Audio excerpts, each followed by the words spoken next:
For a moment, suspend your disbelief. Imagine yourself a tired, anxious 11-year-old who's spent most of the day traipsing around London, eventually arriving at this address and an audition that will determine your future. You have to walk through that gate, that door. It's the most important moment of your short life. Accompanying yourself, you sing With Verdure Clad.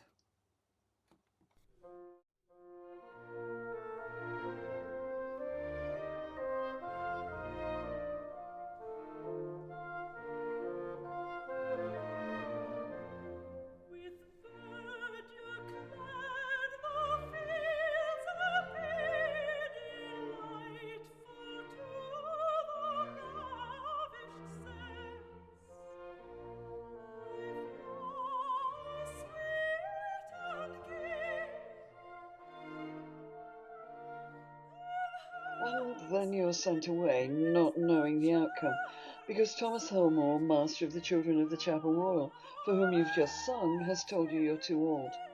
But later that night he wrote, "Little Sullivan has called here this evening. I like his appearance and manner. His voice is good, and if arrangements can be made to obviate the difficulty of his age being greater than that of probationers in general, I shall be glad to give him a trial." 2 days later, Arthur Sullivan was a member of the choir. It was Easter week. By Maunday Thursday he was singing a duet. His working life had begun. He was still working when death unexpectedly claimed him on the 22nd of November 1900. A quick glance on Amazon reveals an enormous volume of Sullivan material, including biographies, critical assessments, a narrative of an early love affair, his apparent spirituality, and that's before we get into material associated with the Gilbert and Sullivan operas. What can possibly be said about Sullivan that's new? Where is this material? Why hasn't it been used before? Quick answers. For the first, quite a lot. For the second, mostly in the Morgan Library, New York, which holds the majority of Sullivan's papers that arrived there after a sale in 1966 broke up his musical and literary estate. His diaries are at Yale University. There's a contemporary press. And finally, the sad bit, because it defined Sullivan for most of the 20th century. It has nothing to do with the Savoy operas, Nice Mr. Gilbert, or the D'Oyly Carte Opera Company, so it's boring and can be ignored. But doing that leaves Sullivan's career woefully imbalanced, eliminating 2/3. There were 5 phases to Sullivan's working life, looking like this, and it's the route I'll follow. The boy auditioning on the 10th of April 1854, who sang at the Chapel Royal on Sundays and Saints' Days and daily at St. Mark's College, Chelsea, rapidly became a star. Within his first week, he was hired out to the Noblemen and Gentlemen's Catch Club, singing the soprano lines in glees, for which he was paid 2 shillings, buttered biscuits, and a glass of sherry. He was a familiar figure at the Madrigal Society, the Motet Society, the Albion Tavern, the Goldsmiths' Company, and appeared at private parties such as the poet Chauncey Townsend's on Park Lane, where he would have mingled with London's literary elite. The star at the opening of St. Michael's Tembury, a local choir boy, remembered that pure high soprano, with the truly musicianly pathos of his singing, was a never-to-be-forgotten treat. In March 1855, he appeared in a series of concerts at Exeter Hall, showcasing the works of Sir Henry Bishop, sharing the stage with John Sims Reeves. And during the limelight and his billing, he told his father, "I'm getting introduced to the public nicely, ain't I?" The following year, he took part in Jenny Lind's farewell oratorio appearances. He was a child looking for the clouds in Elijah. He was there at state occasions. Here he is at the reopening of the Crystal Palace in Sydenham. At the Chapel Royal, he was encouraged to compose. He wrote to his father, "When I had composed my anthem, I showed it to Sir George Smart, who told me to get the parts copied, and he would see what he could do with it. So I copied them out, and he desired the sub-dean to sing it. So it was sung." And aged 14, he entered for and won the first Mendelssohn Scholarship. It's interesting that, like the Chapel Royal audition, Sullivan's ambition was the driver. It's evident from his correspondence that he was determining his future. His parents were informed. He didn't ask permission. The scholarship took him to the Royal Academy of Music and 2 years later to the Leipzig Conservatoire, where he emerged as a talented composer and conductor. That manipulation of his future was calculated. As he told his parents, "I wish to make quite a different debut as a composer in London. If I fail, woe betide me. If I succeed, so much the better for us all." Back in London, he networked. Michael Costa, Jenny Lind, Henry Chorley, J.W. Davison, George Grove, August Mance, Julius Benedict, anyone who was useful. He was a chancer, albeit a charming one, proactively pursuing success. By the premiere of The Tempest on the 5th of April 1862, the ground had been carefully prepared. There was nothing spontaneous about his discovery, as he became the golden boy of English music. Meanwhile, there were students to teach, and the choir to rehearse at St. Michael's, Chester Square, where he was organist, which meant giving up enticing dinner engagements. The years between 1861 and 1871 is unknown territory and exciting to investigate. Sullivan was making his way. As he said, "I was ready to do anything." These were the years when most of his orchestral works were written, the bulk of his song output composed. He wrote his first festival compositions, emerged as a conductor, and discovered comic opera with Cox and Box.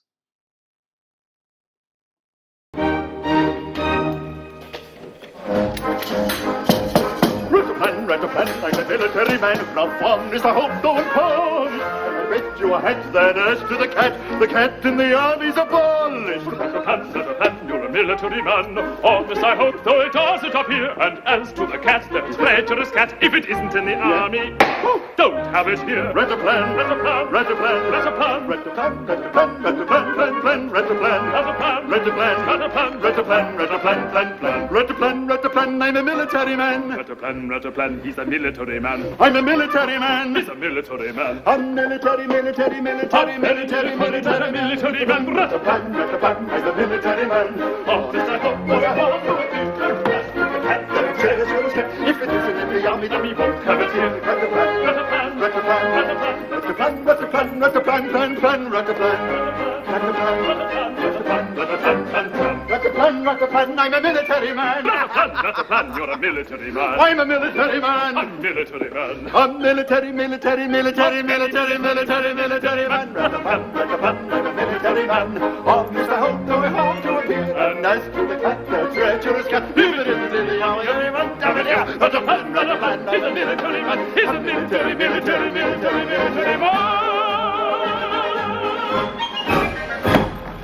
Ah, he's gone at last. Through his correspondence, it's possible to trace the development of a number of these works. Sullivan was a young man in a hurry. Tempest had put his name before the public. Keeping it there was the problem. Taking the Birmingham Festival correspondence as exemplar, he can be traced from an aspiring 21-year-old in 1864, networking Sir Michael Costa for a commission. "I need scarcely state how grateful I should be if, through your instrumentality, my name were to come before the public in such honourable circumstances, and I would try to write my very best in order to bring no discredit to your recommendation." To the confident composer of 1870. "I'm still in an agony of doubt and uncertainty about the name of my overture. Will you ask Sir Michael from me? I give you a dreadful amount of trouble, I know, and will endeavour by a life of gratitude to make up for it." Costa decided a title. "Let it be Over Toro di Ballo. That is the most characteristic name for it." By 1873 he had well and truly arrived. His was the headline act, The Light of the World. "I have got the finest subject in the Bible, and have arranged the most beautiful book for my oratorio, and indeed have plunged deeply into the music." He had arrived in the sense of being the go-to composer for official occasions. In 1871 he wrote On Shore and Sea for the opening of the International Exhibition, becoming the first British musician to premiere and conduct a work at the newly opened Royal Albert Hall. Here are the works that were commissioned to mark specific occasions. Mostly ephemera, but the joyous, deliciously vulgar festival Te Deum developed a life of its own. Against his will, He actually tried pricing himself out of the position. In November 1875, he was appointed principal of the National Training School of Music. It was a stupid appointment, and stupid of Sullivan, even pressurized, to have accepted. Within a year, he had attempted to resign from an institution that was chronically underfunded and which had no sense of directional purpose. Excluded from the NTSM's board, Sullivan wasn't in a position to influence anything, but his correspondence reveals conscientiousness towards his staff and students. There's a notion that his leadership was disastrous, based on the first of two 1880 examiners' reports. Jacobs dismissed Sullivan's incandescently furious diary comments as ingratitude towards his former mentors, Costa and Halley, now NTSM examiners. But Julius Benedict, also an examiner, refused to sign the report, and it's in conflict with positive press reviews of student concerts. Franklin Taylor, watching Halley examining, caught him smirking maliciously as Sullivan, volunteering as a substitute accompanist, playing from memory, stalled. Or was it a question of the apprentice having outstripped his masters? He had recently been appointed general conductor at the Leeds Festival instead of Costa and ahead of Halley. There's more investigation to be done, but it appears Sullivan was set up and deliberately undermined by Sir Henry Cole, whose brainchild the NTSM was, and who had earmarked his friend Sir Michael Costa as principal. He resented the interference of the Prince of Wales and the Duke of Edinburgh in the scheme, and their parachuting Sullivan in. Cole had a reputation for difficulty and an autocratic manner, but correspondence shows Sullivan not afraid to confront the older man. I cannot forget that you, acting upon some hearsay information, made a most extraordinary and unfounded charge to my prejudice, and proved how absurd such a statement was, but it left a strong feeling in me against discussing anything in a private manner which might afterwards be used officially either for or against me. If Sir Henry Cole was one demon, W.S. Gilbert was another. While the Savoy operas made Sullivan phenomenally wealthy, carefully constructed letters reveal heroic levels of tolerance towards Gilbert, as repeatedly, after Iolanthe in 1882, the librettist attempted to foist a supernatural plot on the composer, where characters by means of a magic lozenge changed their personality.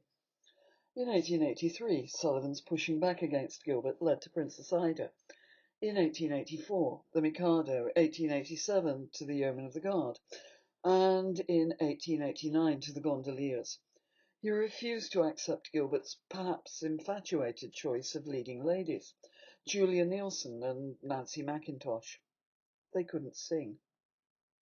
Most heartbreaking is the correspondence in 1890-91, when their partnership with Richard D'Oyly Carte imploded amid accusations of management fraud over the cost of a Savoy theatre carpet.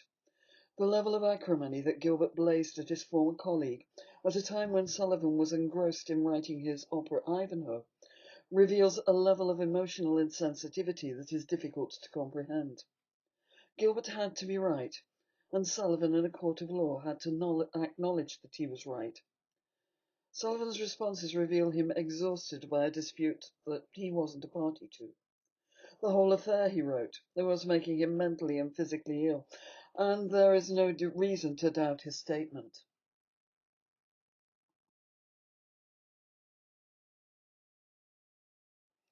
Away from the Savoy, Sullivan had a flourishing career as a conductor.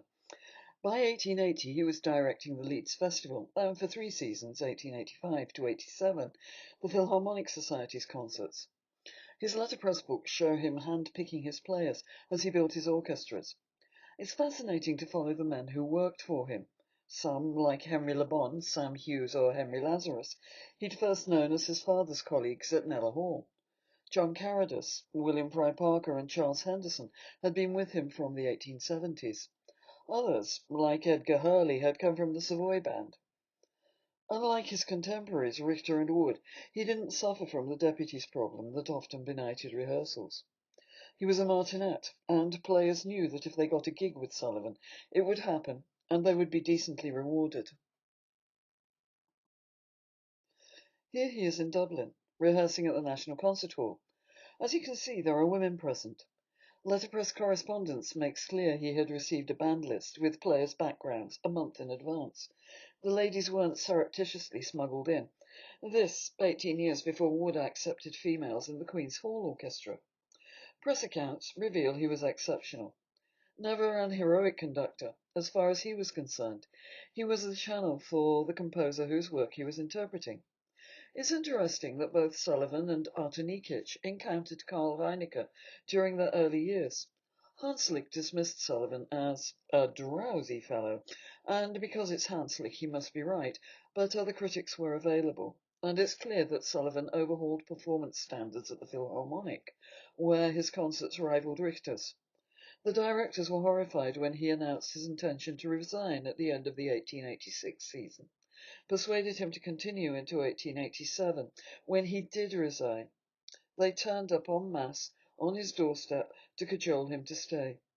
His tenure at Leeds lasted for 20 years and is a story in itself that works its way through his correspondence, the letterpress books, his diaries, and the press. Which brings us to the final decade. Too often, because it's been viewed through Savoy opera glasses, it's been seen as a period of fading grandeur, sad dregs with Gilbert and other librettists failing to ignite public imagination, while disastrously the Beauty Stone plunged Sullivan into prolonged depression, permanently damaging his relationship with Leeds. But amid the health scares he describes in his diaries, there was a late flowering in 1899 with Rose of Persia that had Vernon Blackburn comparing him with the Mozart of Così fan tutti, and he returned to songwriting, illuminated with the emotional depth of a lifetime.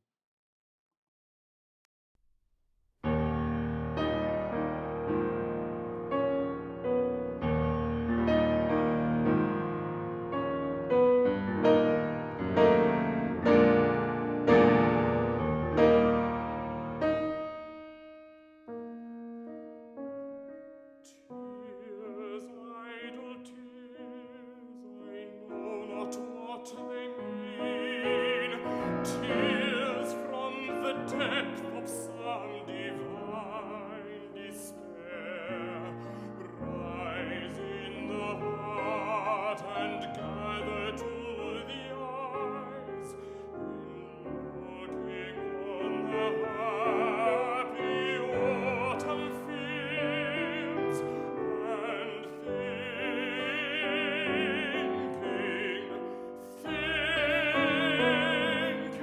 of the days that come no more.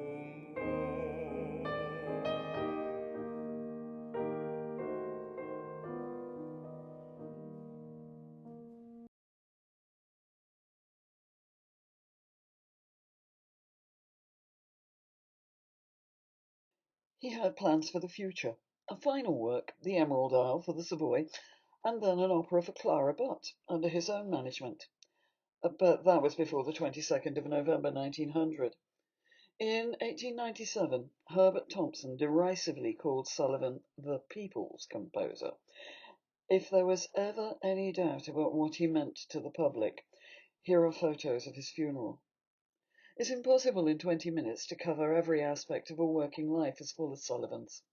Sometimes I wonder if there's another 19th century British composer who left so much material for investigation.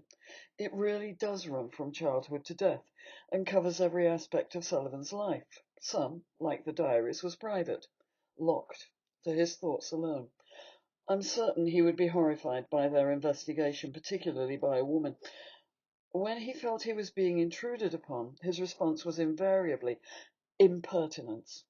But it's really to his advantage, since it means he emerges as the man who dominated British music during the last quarter of the 19th century. He was a bit more than W.S. Gilbert's other half.